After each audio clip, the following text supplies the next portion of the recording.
ढेर दिन भाई पता न लगे जान हो कहाँ गईलू भैलू ईद के अब चांद हो।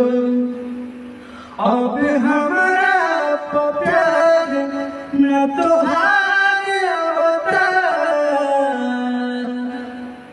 अब हमारा प्यार न तोहार अवतार। केहू कमी पूरा करता हमार तब फोन न तोहार अवतार। लागे मिल गइल बा दोसर कोनो यार